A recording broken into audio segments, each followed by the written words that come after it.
बोलते हैं, आपकी भाषा फटकारे लगाते हैं। अब भाषा तो क्या, हमारे नागौर के भाषा में थोड़ी बहुत देखो घड़ी है। अच्छा, वो घड़ी क्या हमारी भाषा है। मैं कैलाश जी चौधरी साहब का समर्थन में आयो हूँ और टोटन विधायक सम्मान्य अदूराम जी मेघवाल हमारे साथ है। बेसानिया गांव में अभी हम सभा करके आए हैं। बहुत अच्छा माहौल है। ये चुनाव कैलाश चौधरी अच्छे मार्जिन से जीतेंगे। यहाँ त्रिकोणीय मुकाबला है बाड़मेर में, किस तरह? और त्रिकोणीय और चार कोणीय हो। मैं आपको बता रहा हूँ अभी जो माहौल मैं देख रहा हूँ उस हिसाब से बाड़मेर की जनता ने तय कर लिया भाई कैलाश जी को दिल्ली भेजना। एक बीजेपी के भी बागी उम्मीदवार हैं। अब बीजेपी को हो सकते हैं। अब ये उम्मीदवार का मेरे को पता नहीं है, जानकारी मेरे को नहीं है। 3 उम्मीदवारों का तो है। एक उम्मीदवार जी बेनीवाल है कांग्रेस से, ये कैलाश जी चौधरी हैं बीजेपी से, वो है रविंद्र सिंह जी बाकी इंडिपेंडेंट। तो माहौल अच्छा है कैलाश जी। उसका तो वो पार्टी वाले बताएंगे। मैं तो बीजेपी का आदमी हूँ, मैं क्यों उस पर प्रतिक्रिया दूँ, मेरे को क्या लेना देना। उम्मीदवार जी तो वो आरएलपी छोड़ के इसमें शामिल हुए हैं। आरएलपी तो करीब करीब राजस्थान में समाप्त हो गई।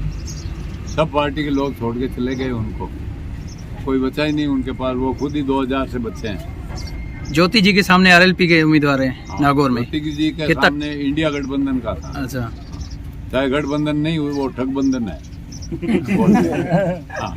बाड़मेर में कैलाश जी का क्या माहौल है? बाड़मेर में कैलाश जी का वर्तमान में क्या माहौल है? भाई साहब मैं तो रात को आया हूँ यहाँ, और रात को मैं सीएम साहब से, भजनलाल जी शर्मा साहब से मिलके वहीं सुबह नाकोड़ा भैरव जी का दर्शन करके यहाँ रवाना हुआ हूँ मिलने। तो अदूराम जी मेघवाल साहब के साथ कल ही सभा की है। मेरे को तो माहौल बहुत अच्छा लग रहा। उसमें इतना जोश दिखा मैं लोगों को, किसानों में, जवानों में और 36 कौम के लोगों में कि हम वोट कैलाश जी चौधरी को देंगे। अब इससे ज़्यादा और क्या कह सकते हैं। मैं कोई भविष्यवाणी करने वाला हूँ, मैं तो एक छोटे से गरीब किसान परिवार का आदमी हूँ और किसानों को मेरी बात समझाता हूँ, और विशेषकर जिस समुदाय से मैं आता हूँ उसी समुदाय के लोगों को समझाता हूँ। आपकी सभाओं में सर रोमांचक रहते हैं, जिस पर बोलते हैं, आपकी भाषा फटकारे लगाते हैं। अब भाषा तो क्या, हमारे नागौर के भाषा में थोड़ी बहुत देखो घड़ी है। अच्छा, वो घड़ी क्या हमारी भाषा है।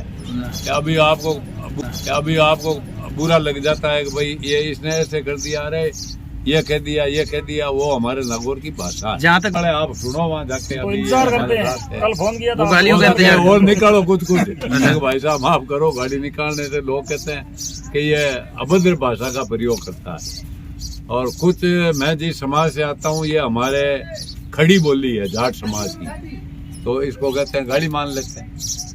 क्या कांग्रेस अभी तो 24-25 सीटें हैं, कोई एक आध सीट कोई आंधा का हाथ टिक जाए कहीं तो वो पता नहीं। जीतने वाले नहीं है। मैं तो सही कहता हूँ आप।